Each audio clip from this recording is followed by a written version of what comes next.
Bonjour et merci encore d'être là. Nos vidéos sont d'un intérêt particulier, c'est la CAN. Alors, vous voulez savoir ce qui se passe vraiment sur cette organisation, sur la CAN 2023 en Côte d'Ivoire, sur le terrain et puis en dehors, et puis ça nous permet de poser un peu de réflexion. La réflexion est utile surtout en ce moment parce que, comme disaient les Grecs, que demande le peuple? Du pain, du vin. Donc on va dire que demande le peuple, la tiéké et puis leur boisson locale, le vin de palme. Ce que je voulais dire quand même, c'est que moi je suis fier de cette Afrique, hein. Il y a une bonne ambiance sur le terrain, vous le constatez, hein. Vous n'avez pas besoin de moi. Toute l'Afrique en parle, tout le monde entier en parle. Ah, c'est extraordinaire, cet engouement. Il y a eu des CAN ailleurs, il y a eu des CAN au Cameroun, c'était magnifique. Il y a eu la CAN au Maroc, c'était... Mais là, il y a les CAN en Tunisie, au Gabon, mais là, en Côte d'Ivoire, il y a une saveur particulière qui allie la modernité, les réseaux sociaux, le temps, et puis bon, une certaine ouverture d'esprit. Mais ce qui nous intéresse, c'est... Dans cette petite capsule, par exemple, c'est de se poser la question, c'est quoi le développement? Et hier, on a entamé une petite série, rappelez-vous, une série qui parlait justement de ces deux Afriques qui se sont toujours fait face. Il y a deux Afriques qui s'affrontent, et une Afrique archaïque dans la pensée, et une Afrique qui veut aller vite, une Afrique moderne, une Afrique qui veut profiter des TGV, une Afrique qui veut profiter des tunnels hors sol, des voitures électriques, des fusées nucléaires. Et puis il y a une autre Afrique qui se dit panafricaniste, mais réactionnaire, qui ne veut pas bouger sous prétexte qu'il faut préserver le pétrole qu'on a sous le sol et priver le peuple de la quinine. Donc c'est des approches un peu différentes. Et moi, je suis heureux que ce problème encore se pose, parce que c'est ça le véritable défi de l'Afrique aujourd'hui, c'est est-ce qu'on continue de suivre la voie du développement qui nous a été tracé par la colonie, ou est-ce qu'on dit non, nous sommes africains, nous sommes hystériques, et puis nous on refuse tout ça parce que nous sommes africains. Vous savez que l'Africain n'aime pas quand on lui manque le respect, mais dans zéro. C'est-à-dire cette fierté exacerbée, ce panafricanisme sans base intellectuelle, là, cette excitation qui frise au nationalisme, mais qui nous amène souvent à la banqueroute, à la guerre civile, au tribalisme. Au lieu de lutter contre le colon qui est venu nous agresser, on finit finalement par lutter entre nous dans les villages et dans les villes. Alors, la question aujourd'hui est claire, c'est quelle est la voie? Qu'est-ce que vous voulez? Vous êtes heureux d'être en Côte d'Ivoire, mais est-ce que vous connaissez l'histoire de ce pays? Est-ce que vous savez quel a été le choix fondamental pris par le fondateur de ce pays, donc Houphouët-Boigny, Nana Houphouët, pour amener son pays là où vous êtes là aujourd'hui et que vous voyez, et que entre le désir d'Houphouët-Boigny, qui a commencé un travail énorme, et l'application par Alassane Ouattara aujourd'hui que vous voyez, il y a eu un hiatus, il y a eu la guerre civile, deux guerres civiles, qui sont la base de cette excitation panafricano-tribaliste qui a amené à l'autodestruction. Et c'est ça. Vous êtes heureux de voir les autoroutes, mais est-ce qu'un Africain, dans un pays africain, peut construire une autoroute aujourd'hui? Est-ce que vous vous posez la question de savoir d'où ça vient? Qu'est-ce qu'on a utilisé comme stratégie? Est-ce que ça vous intéresse même de comprendre comment on peut avoir une belle ville comme Abidjan? Comment on peut avoir un pays premier producteur de cacao comme la Côte d'Ivoire? Comment on peut avoir ce peuple qui est poussé, qui a oublié les blessures un peu coloniales du passé pour essayer de panser ses plaies et d'avancer? Donc, c'est tout ça. Là, nous, en Afrique, on prend tout personnellement. On est souvent très fermé, très hystérique, très colérique, très fier dans le vide. C'est le nom de la Guinée, le nom de Sékou Touré à De Gaulle. C'est un peu ça l'idée, c'est-à-dire, vous dites non parce que vous êtes fier. Mais la fierté, c'est aussi de donner l'éducation à son peuple. Vous savez, la dernière fois, j'étais à Conakry, en 2005, je pense. J'espère que beaucoup de choses ont changé. Mais la monnaie locale, hein, c'est 100 000 francs, ça fait 100 millions, je suppose, hein, dans la brouette. Hein. Et il n'y avait pas d'eau, actuellement il n'y a même pas d'eau potable, les mouches étaient partout, des immondices partout. Mais c'est ça le nom à De Gaulle. Et la formule, vous la connaissez, vous la répétez souvent, chers panafricanistes. Nous préférons mourir dans la pauvreté, la misère, mais dans la liberté. Mais mourir, la misère, c'est déjà un manque de liberté. Parce que quand on est pauvre, et d'esprit et matériel, on n'a pas la capacité d'analyse. On n'a pas la capacité d'abstraction sociale. On n'a pas la capacité de détachement intellectuel. On n'a pas la capacité de choisir. Et c'est pour ça que c'est bien de jouer, c'est bien de parler de football, de s'insulter sur un terrain. Voilà, donc ça. Mais les vraies questions restent là. Aujourd'hui, on apprécie la Côte d'Ivoire, mais beaucoup à l'époque n'ont pas été tendres envers nous. Évidemment, chacun analyse en fonction de la confiture qu'il a. Hein. Mais il faut comprendre. Évidemment, ça, c'est pas... J'ai vu que tous les groupes de Ouattara ont déjà partagé, relayé. Mais quand il faut partager le gâteau, là, on n'appelle pas celui qui fait la vidéo. Donc, c'est pas pour un régime que je fais ça. Je fais cette vidéo par extraordinaire clarté pour dire quand même aux gens qu'effectivement, on peut aimer des choses dans un pays. Et moi, ce qui se passe en Côte d'Ivoire en ce moment me plaît, même si je sais que toute l'Afrique est fragile. À tout moment, ça peut basculer. Vous voyez, on annonce une fierté, une stabilité, la danse, les gens s'embrassent, et puis demain, on dit la guerre a commencé. Un guangong a commencé. Et ça, nous ne voulons plus de cette Afrique-là qui perd son temps et son énergie. Donc, ce que je suis en train de dire, c'est que la Côte d'Ivoire, c'est la vision. Ils n'ont jamais eu honte de rester un peu français. Ils n'ont jamais eu honte de se coller un peu à la France, pas de manière sournoise comme on le fait dans les autres pays. Quand vous parcourez les autres pays, je ne citerai pas, et vous sentez que les gars ont une haine, une jalousie couplée d'une haine et d'une revanche envers la France, mais tous viennent se soigner. Et tous, l'élite soigne sa prostate en France. L'élite soigne son cancer en France, mais ils amènent le peuple à une incitation à détester la France pour avoir une légitimité politique, pour exister, pour avoir une base. On dit, il faut la liberté, et puis voilà. C'est un peu ces questions-là. Regardez ce qui se passe, par exemple, en ce moment avec le Mali et le Burkina Faso. Personne ne peut imaginer personne ne peut imaginer la souffrance administrative des Maliens qui sont en France. Vous mettez ces populations-là dans une difficulté alors que la population expatriée malienne contribue à hauteur de 1/3 du PIB du pays. Est-ce que vous comprenez? Alors, c'est bien beau de dire non à la France, mais il faut qu'Assimi Goïta choisisse peut-être un nouvel angle. Est-ce qu'on coupe les liens comme ça? Est-ce qu'on a les capacités de s'en sortir parce qu'on a le soutien de la Russie? Moi, je ne juge pas. J'essaye de comprendre. Parce que nous sommes des contemporains. L'histoire se déroule devant nous, donc on analyse aussi en fonction de l'évolution. Moi, le Burkina Faso, est-ce que Sankara n'a jamais dit qu'il faut couper les ponts? Il a simplement dit à Mitterrand à l'époque qu'il faudrait un peu plus de considération et de respect. Et c'est ça qu'on appelle la dignité. Oui, à nos États africains, oui à la dignité, mais il ne faut pas trop couper, il ne faut pas trop être incisif. L'excitation panafricaniste tenue par des hystériques nous amène à la banqueroute, parce qu'après, il faut chauffer la marmite. Après, on vous dit de fabriquer un bateau, vous ne pouvez même pas fabriquer un bateau en bois.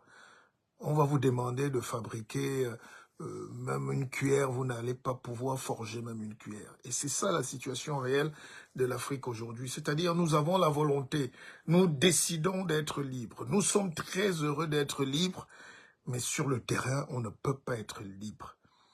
Parce que nous n'avons pas encore été finalement aboutis. Nous ne sommes qu'en construction pour la plupart. Ce n'est pas le nombre de médecins, de docteurs, d'ingénieurs qu'on a pu former de part et là. Le développement, c'est une idée d'un pays qui nous dépasse. D'accord? C'est une mystique. C'est un dépassement. C'est la magie.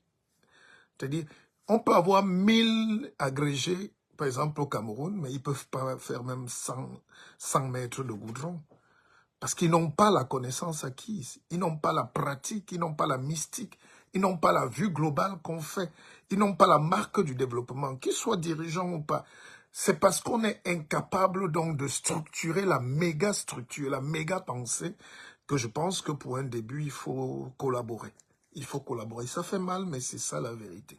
Vous savez, le malheur de nos pays, c'est que dès 1960, le premier jour de l'indépendance, il fallait déjà avoir dans ta maison le lit, le réchaud, le gaz, le fer à repasser, le frigo et tout.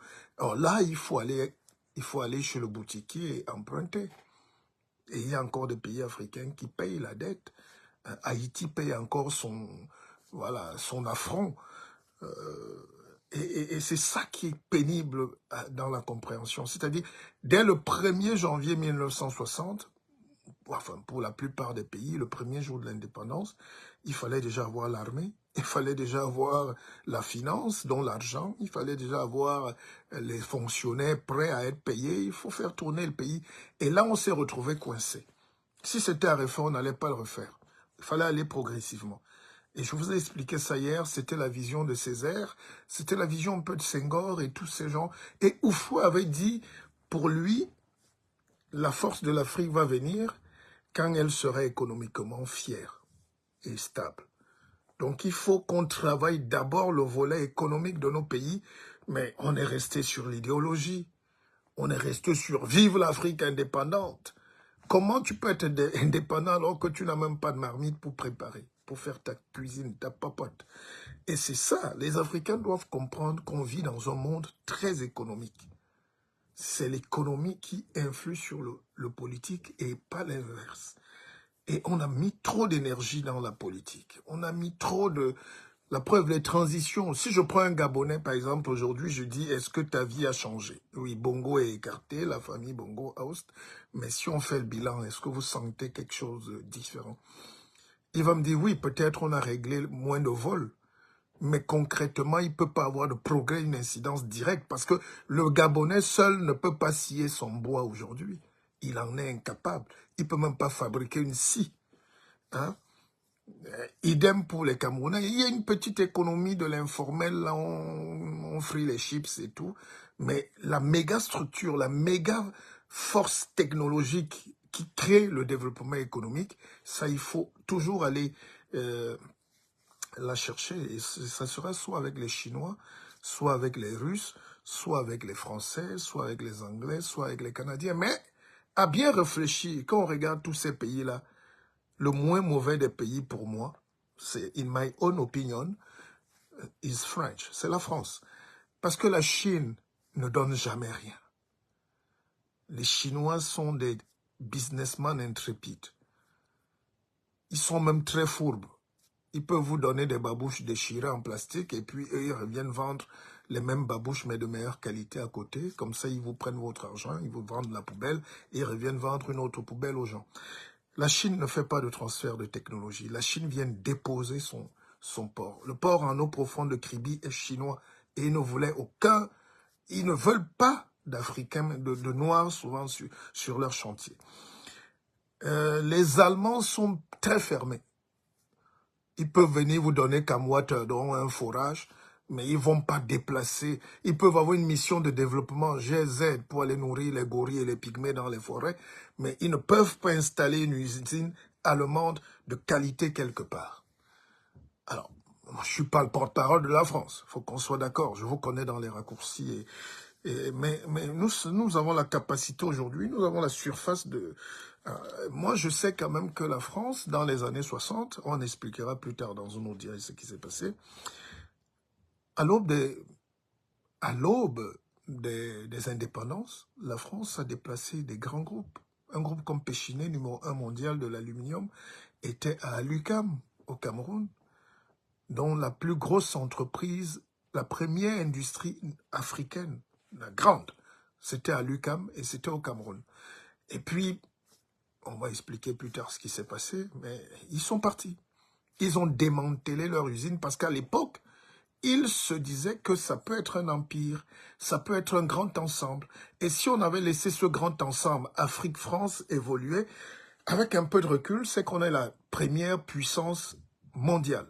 C'est que les Africains ne meurent pas dans le désert pour venir là où il fait froid et juste pour se soigner gratis. C'est que les Africains ne viennent pas étudier ici, quitte à habiter dans des chambres de bonne et de mourir de famine et de misère juste parce qu'ils veulent le savoir. Et donc, il fallait, pas de l'émotion, mais il fallait une distanciation d'analyse. C'est vrai que nous avions des jeunes intellos à l'époque. Les Mongo-Betty sortaient, les Césaire, mais ils avaient 22 ans, 23 ans. C'est eux qui dictaient. Ils avaient la rage de lutter et de tuer le colon. Mais sur le plan technique, économique et capitaliste et futuriste de projection, la France a voulu mettre a même mis toutes ces industries en Afrique noire francophone. Alors, vous êtes en Côte d'Ivoire aujourd'hui. La réaction n'a pas été pareille en Côte d'Ivoire. Oufou était très malin. Oufou considérait qu'il faut aller prendre l'argent partout. Père Oufou considérait qu'il faut aller chercher de l'argent partout. FMI, tout ça. Et la formule à Abidjan était connue, c'est on ne met pas un pays en prison parce qu'il a des dettes. Et la Côte d'Ivoire en a pompé, là. Quand vous arrivez au plateau, vous voyez ce qu'ils avaient déjà construit dans les années 60, vous vous dites, c'est pas possible. Donc, c'est des vues de l'esprit. Moi, je suis pour la liberté et le progrès. Je veux que les Africains vivent mieux. Que notre jeunesse profite aussi des bienfaits de la vie. Et les Camerounais sont, par exemple, un peu malhonnêtes. Quand vous voyez Carrefour à Yaoundé ou à Douala, mais il y a une ambiance pas possible. Tous les Camerounais sont fiers d'aller juste même prendre la photo là-bas. Or, ça coûte cher. Mais les produits sont de meilleure qualité.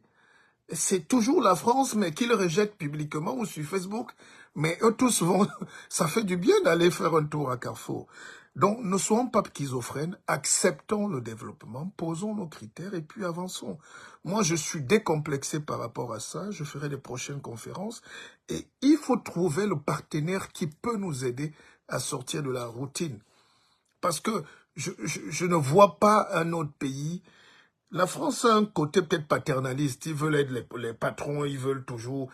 Parce qu'ils sont dévanciers. Mais, au fond, je vous dis, parmi les pays capitalistes, on peut réfléchir là-dessus. Je vous laisse le soin.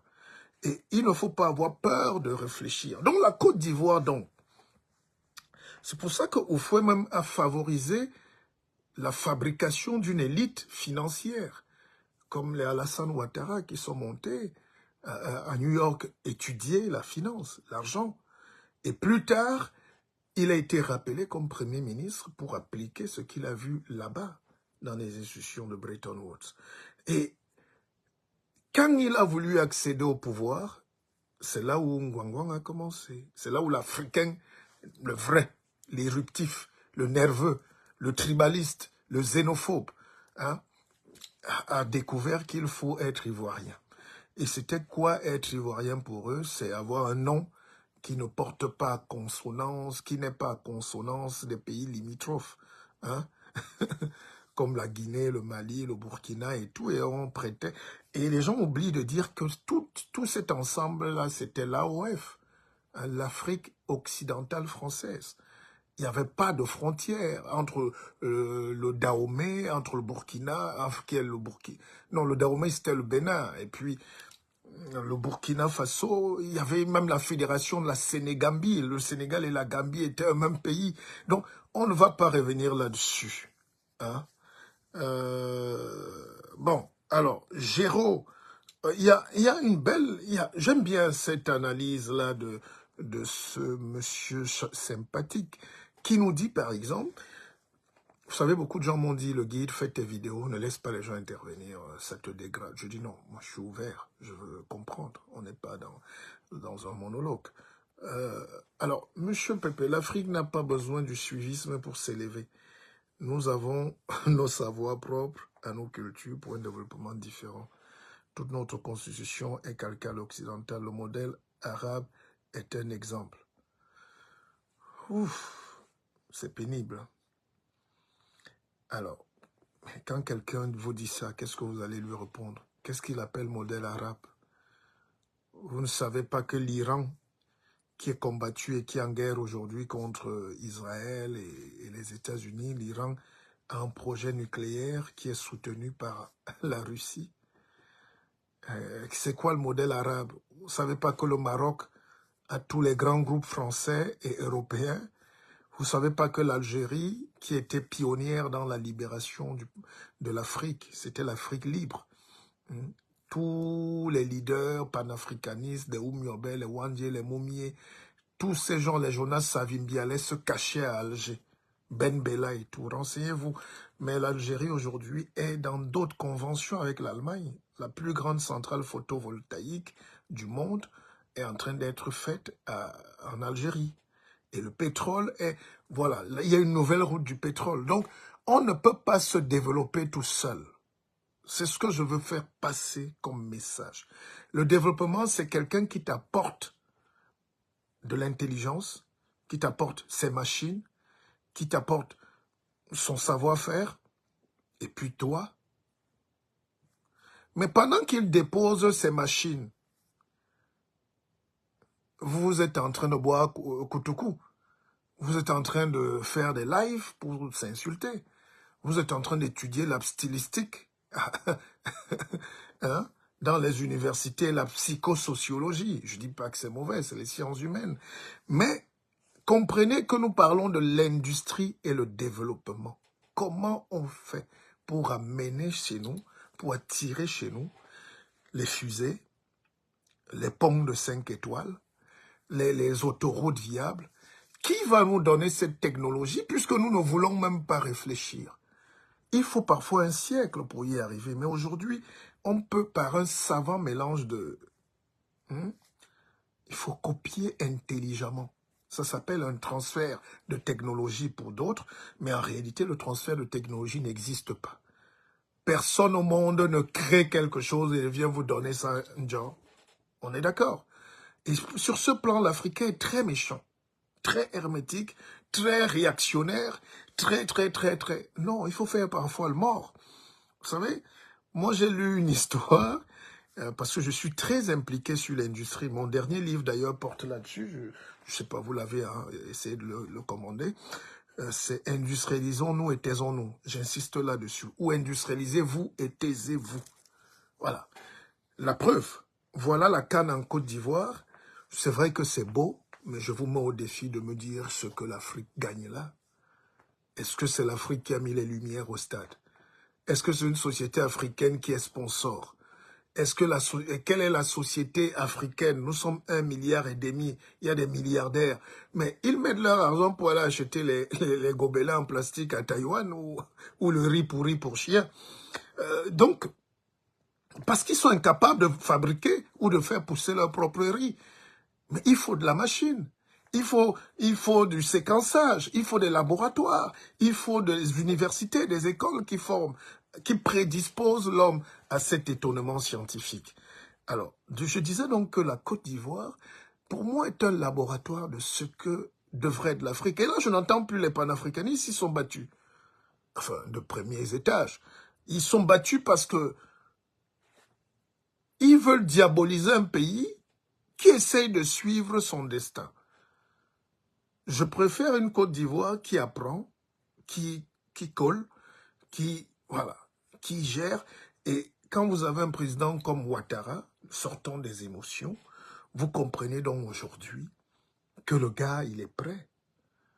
C'est un visionnaire pour son pays. C'est vrai qu'il est rattrapé par l'âge, le temps de la retraite à 82 ans, forcément, bon, il faut pour moi, voilà, il faut penser à partir. Mais concrètement, Ouattara, c'est du très haut niveau.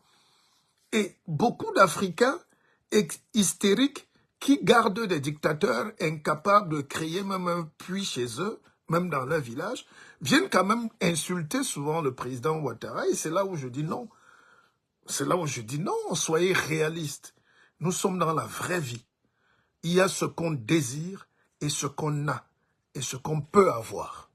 Et un grand mathématicien, un grand économiste, Ouattara regarde la situation de l'Afrique, de son pays, et il dit, nous on va suivre la feuille de route du président Houphouët, le père fondateur. Il avait dit, allez, on colle le développement. Coller le développement et puis ça viendra. Maintenant, c'est à la jeunesse ivoirienne d'éliminer déjà les divisions, dont le tribalisme et les conneries, là, les basses émotions. C'est à la jeunesse ivoirienne d'entrer là où Bouygues est, là où Bolloré s'installe, là où toutes ces grandes sociétés sont pour voir comment ça se passe. Cheikh Hamidou Khan, apprendre à lier le bois au bois, le fer au fer. Il faut qu'on fabrique. Moi, le football ne m'intéresse pas. Voilà, donc je profite de cette CAN et surtout en ce moment où je pense que dans moins de 2 heures, dans 2 heures, il y aura une grande rencontre entre deux grands pays de la sous-région, Côte d'Ivoire, Nigeria. Mais je sais que les gens sont au stade, mais prenez vraiment ces vidéos, parce que nous tous, on ne va pas danser au stade. Hein. Je veux bien danser au coup de marteau aussi, comme tous les jeux. Mais je dis, Ivoiriens, chers Africains, l'heure est venue de domestiquer les savoirs, d'aller apprendre. Aujourd'hui, quand vous regardez tout ce qui se passe en termes de technologie dans le monde, vous vous dites que l'Afrique ne va jamais y arriver. Le fossé est très grand tous les jours. Mais parce que nous bavardons, parce que nous sommes en politique, parce que nous sommes dans les émotions de conquête, de ceci, des rêves de grandeur, parce qu'on a lu 2 textes de droit qui nous confèrent rien du tout dans la vraie vie. La vie, c'est pas le droit. La vie, c'est trouver le bon angle pour maîtriser la science, la technologie, dont la pensée créatrice. Et puis, les choses viennent naturellement. Il n'y a pas de justice dans la pauvreté. Ça ne sert à rien de faire. Si, regardez, la constitution de la France, c'est liberté, égalité, fraternité. Oui, ils peuvent donner de l'égalité aux gens, encore que ce n'est pas évident. Ils peuvent donner de la justice, parce que la France est une puissance militaire. La police, l'armée est partout. Ils peuvent avoir de l'égalité, parce que dans la Constitution, on a dit, voilà, même s'il y a des lois aujourd'hui pour priver des primo-arrivants contre les autres, les vrais Français autres, mais c'est ça un pays. Quand nous allons atteindre un niveau de développement équilibré à peu près, naturellement, la justice va s'installer. L'injustice vient parce que les ressources sont mal exploitées ou rares. Nous ne pouvons pas transformer. Nous ne pouvons pas fabriquer. Nous ne pouvons pas cultiver. Nous ne pouvons même pas fabriquer une machine qui broie le cacao. Ouais. Et même quand nous fabriquons, c'est de manière grossière. Grossière. Vous savez, la dernière fois, je regardais à la télévision camerounaise, on présente un jeune homme qui a réussi à souder une moto pour porter 9 personnes. Et on le présentait comme un génie. Vous voyez, on soude encore les motos chinoises de mauvaise qualité. Et c'est ça qu'on appelle le génie et ça passe au journal. Vous imaginez le niveau. Aujourd'hui, les drones, il y a des voitures volantes. Des voitures volantes. Il y a déjà des drones qui sont mis en circulation de manière expérimentale. Mais d'ici 2, 3, 4 mois, 5 mois, 1 an, les gars auront les autorisations pour avoir des avions, des drones qui marchent. Les voitures sont électriques aujourd'hui. C'est une petite batterie. La batterie électrique pèse 9 kilos et ça fait marcher une Porsche. Donc, on a enlevé tout le moteur, la combustion à 4 temps, tout ce que vous savez, le gasoil, l'essence. Ça fait que l'Afrique, qui n'a pas les moyens de transformer ces matériaux, va être totalement larguée si elle ne s'adapte pas. Je vous prends un autre exemple et là, vous allez comprendre vraiment. Aujourd'hui, on parle de voitures électriques, mais je vous mets au défi. C'est en Afrique qu'on a inventé la voiture électrique. Je ne parle pas de Tesla. Je prends le cas de Bolloré, qui n'est pas mon copain, mais on raconte quand même la science, l'histoire, et les Camerounais qui sont connectés, s'ils sont un peu honnêtes. Bolloré a commencé à tester et à fabriquer les voitures électriques au Cameroun. Et ces voitures, ces bus faisaient déjà le transport entre Yaoundé et l'université de Soa. Il y a de cela 10 ou 15 ans. Mais au lieu de profiter de cette technologie, les bus portaient des étudiants qui allaient, eux, étudier le droit, ou la psychologie, ou la sociologie. Je ne condamne pas. Moi-même, je suis... C'est vrai que plus je vieillis, plus je deviens scientifique. Mais je me sens scientifique. Voilà. J'aime réparer le moteur.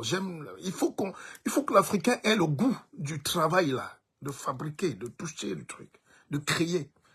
Alors, Bolloré, en Afrique et dans le monde, a été l'un des premiers à fabriquer des bus, mais au Cameroun. Et au lieu qu'on mette nos enfants à aller travailler, à regarder, à copier,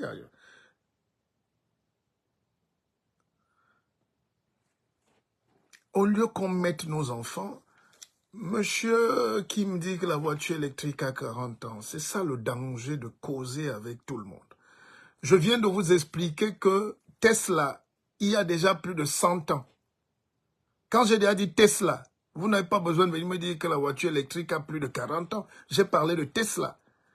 L'auteur, qui était un inventeur, je ne vais pas donner sa nationalité, mais de l'Europe de l'Est. Hein? Voilà. Il avait déjà travaillé là-dessus. C'est pour ça que les voitures d'Elon Musk s'appellent Tesla, en hommage à ses travaux. Mais je dis concrètement en Afrique, à Yaoundé, Bolloré a créé des bus électriques. Nous aurions dû nous arrimer et copier, travailler et voilà, mettre de l'argent dessus ou breveter cette histoire-là. Parce qu'il y avait des ingénieurs camerounais. Donc c'est cette Afrique qui est trop fière dans le vide qui m'énerve. Parce que quand vous faites, moi je fais beaucoup de conférences à travers le monde, on fait des colloques, on a toujours l'idée d'un Africain qui débarque là, pompeux dans ses discours, il peut te réciter Voltaire, et quand on lui dit, mon ami, est-ce que tu sais comment tourne même une poulie? Là, il se lève, il dit qu'il est philosophe. Mais non, mais c'est les Descartes, les philosophes, qui ont construit le monde. Donc, c'est ce que je voulais dire. N'entrons pas dans des veines polémiques. Alors, donc, je disais que dans le cas de la Côte d'Ivoire, je serais heureux de voir qu'après Ouattara, qui est toujours dans cette même mouvance, la continuité du progrès. C'est ce que je souhaite à tous les États africains. C'est-à-dire avoir des gens qui sont visionnaires. Le peuple peut ne pas comprendre parce qu'il faut 100 ans parfois. La boue nous empêche de voir clair dans ces eaux troubles de la médiocrité. Mais il faut que les chefs d'État africains soient d'un niveau très élevé, soient des dévanciers. Et sur ce plan, je vous dis concrètement, quand vous regardez le leadership gagnant du président Ouattara, vous voyez seulement les stades briller. Vous êtes heureux de courir, mais c'est un leadership gagnant. Il a fait le pari de s'associer, de collaborer, de coopérer, d'aller vers. Hein, quand les autres pays sont réfractaires, sont dans la corruption médiocre, et puis on n'avance pas. Donc il y a une fierté déplacée qu'on a en Afrique à refuser le progrès. Voilà. Je pense que je me fais bien comprendre. C'est ça le fondement. Et je reviendrai prochainement pour vous entretenir sur l'idée du mérite. La méritocratie amène la grandeur d'âme, la créa, l'ingéniosité, les énergies qui se libèrent et le talent. Quand vous êtes tous enchaînés, hein, regardez, quand on vous donne Facebook, qu'est-ce que vous en faites? Parce qu'on n'a pas le process.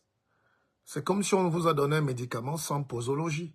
Vous buvez 10 médicaments d'un trait. L'overdose de la bêtise sur les réseaux sociaux en est une illustration. Les réseaux sociaux, c'est une nouvelle école. C'est le monde qui change devant nous.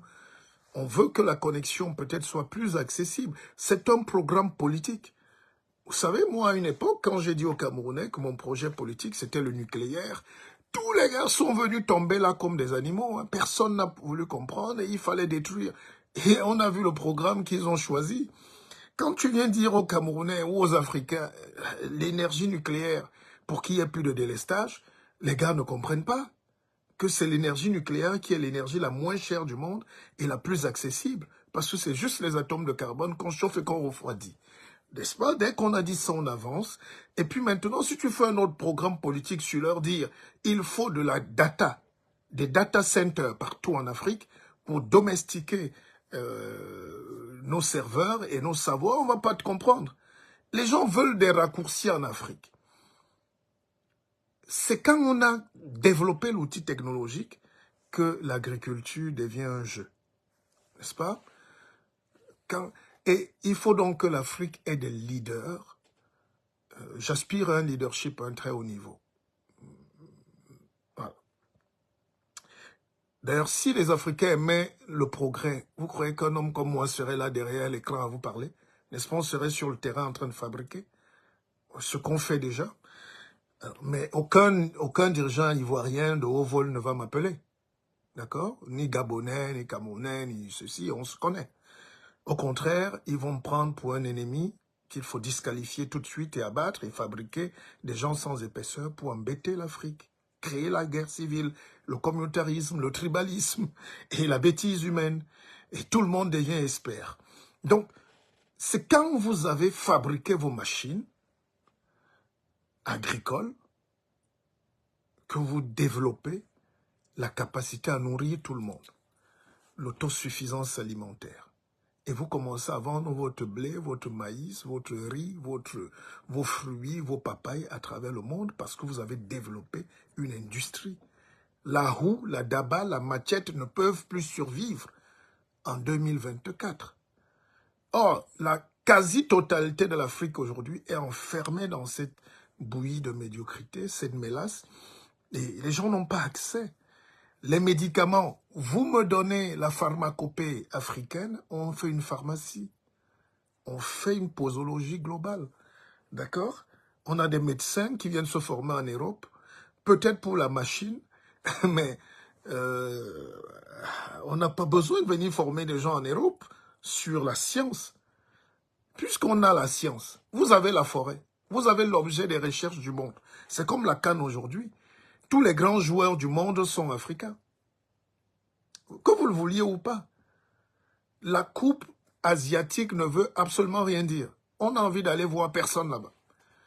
Même la coupe européenne ne peut pas avoir la même vie. Il y a quelques hooligans anglais qui vont boire et se battre dessus à Londres, partout, en Hollande, mais il n'y a pas l'animation, il n'y a pas la vie. D'accord? Il n'y a pas la vie. Même l'Amérique du Sud n'a pas le niveau de vie de l'Afrique. C'est le centre du monde. Et pour qu'on reste le centre du monde, surtout pour la jeunesse africaine, il faut que les gens soient contents au stade, mais trouver des conditions normales une fois que le match est fini. C'est-à-dire qu'on a la gratuité des services, on a des transports, on a de l'eau, voilà, et puis on a du travail, il y a des usines, il y a des... C'est pour ça que je salue encore, voilà. Et sur ce plan, il y a des pays d'Afrique de l'Est, des pays anglophones qui sont très avancés. L'Ouganda, c'est un exemple. Allez en Ouganda, allez en Tanzanie, vous allez comprendre qu'ils sont déjà à une étape pré-industrielle. Voilà. Donc, ils ont dépassé le stade des hystériques qui luttent pour la colonisation, ou contre la colonisation, pardon, et puis la revendication, et puis ils sont maintenant en train de faire. Donc, il faut qu'on atteigne le stade de faire. On ne va pas passer toute la vie à se plaindre des Blancs nous ont fait la colonisation. Non, il est déjà temps de faire, d'organiser nous-mêmes, de produire. Je connais, tout le monde veut rentrer. L'Afrique, comme on voit là, tout le monde. Mais quand vous arrivez une fois sur place, vous voyez beaucoup de médiocrité. Et la médiocrité ne s'efface pas comme un coup de baguette magique. C'est ça ma frustration. Nous avons des idées, nous avons des visions, nous voulons implémenter, mais nous faisons face à cette résistance. C'est comme si on nous a injecté l'échec. Être médiocre, c'est l'Afrique. Je refuse. Et c'est pour ça que la Côte d'Ivoire nous donne des petits signaux qui donnent à croire que Houphouët-Boigny avait raison. Et pour avoir un pays qui se développe, il faut avoir un cœur ouvert. Il ne faut pas être très méchant. Et vous voyez que les Ivoiriens ne sont pas méchants. Je connais des pays africains où ils font des débats pour chasser l'étranger. Mais vous voyez que les Ivoiriens sont comme des gros bébés, ils acceptent, tout le monde est Ivoirien. Et je vous raconte cette petite anecdote parce qu'il y a Non, il y a 2 ans, j'étais à Abidjan, je vais y retourner. Et quand nous sommes arrivés à l'aéroport d'Abidjan, en provenance de Paris, vous savez comment on fait dans les aéroports? On dit les nationaux de ce côté et puis les expatriés. Et ce qui m'a choqué en Côte d'Ivoire, c'est que tous les expatriés que nous étions noirs. Certains avec des passeports Bordeaux. C'est nous qui avions des passeports Bordeaux et tous les Occidentaux, tous les Européens, tous les Blancs ou Libanais ou tout ce que vous voulez, tous les Français qui étaient là étaient Ivoiriens. Et ça m'a marqué. Ça, c'était... j'avais honte. C'était beau, mais j'avais honte. C'est-à-dire, nous nous sommes retrouvés expatriés sur une terre africaine, là où les Libanais, les Français, tout ça, ils ont compris avant nous que voilà ce qu'il faut. Et ils sont sortis avant nous parce qu'ils avaient leur... Il n'y a pas de formalité, ils ont leur passeport, ils sont chez eux. Et ça, il faut que l'Afrique dépasse ces débats du tribalisme, de la médiocrité là, de l'exclusion des talents, nos enfants qui fuient. Voilà un peu mon discours d'aujourd'hui. Voilà. On continuera. Si ça vous plaît, vous partagez. Si cet échange... Je sais qu'il y a un groupe là, ils sont pas très... Bon, on parlera pas d'eux, mais ils vont changer l'intitulé de mon live pour mettre ce qu'ils veulent entendre pour soutenir quelle obscure besogne politique lugubre pour la médiocrité. Donc ils vont mettre le nom de quelqu'un pour dire « j'ai parlé de cette personne ». Non, je fais un live clair pour que l'Afrique s'émancipe. On est d'accord? Parce que voyez-vous, nous sommes à un tournant de notre vie. Hein. Ce qui se passe là aujourd'hui en Côte d'Ivoire vous montre quand même que l'Afrique, malgré les belles couleurs, malgré le talent, malgré le génie, il y a un côté spirituel qui nous échappe. Et la spiritualité est liée à l'argent. La spiritualité est liée à l'économie. Ce n'est pas pour rien que quand vous entrez en Arabie Saoudite, vous achetez le parfum, vous achetez les mouchoirs, vous achetez le drap, vous laissez $500. Même quand vous venez de Mora et que vous êtes pauvre, vous devez payer le Coran à $200. Donc, partout où il y a la spiritualité, et l'Afrique n'a pas de spiritualité, et ça va être un autre live, parce que regardez vous-même, la canne est en Côte d'Ivoire, mais c'est les autres qui se sucrent. On est d'accord? C'est-à-dire les grands groupes. La canne s'appelle comment? Je ne vais plus citer le groupe ici. Vous voyez qu'on n'a pas la capacité, c'est pas la canne Dangote en tout cas. La visibilité même qui est due à l'Afrique est volée par la prédation internationale, la finance. C'est pas un reproche, mais c'est pour dire que vous êtes où, chers Africains? Où sont vos startups? Où sont nos génies qui disent qu'ils sont cachés milliardaires? Allez financer, faites-vous voir. C'est 10 millions de personnes qui vous voient par minute. Ça veut dire que nous sommes sur une planète de 8 milliards. Pour une compétition d'1 mois, vous imaginez les gains financiers, le levier d'explosivité, voilà. Même moi, si je vends un livre toutes les minutes en Côte d'Ivoire à 100 millions, si j'achète un espace pour la publicité, vous voyez, c'est là où vous n'existez pas. Parce que vous n'avez pas cette spiritualité qui est en fait la fierté, la grandeur d'âme et d'esprit. Allez, bon match, bonne canne, restez en paix. Je suis le guide, je serai toujours là pour vous apporter un peu plus d'éclaircie. Ne m'aimez pas, aimez ce que je vous dis. Ciao.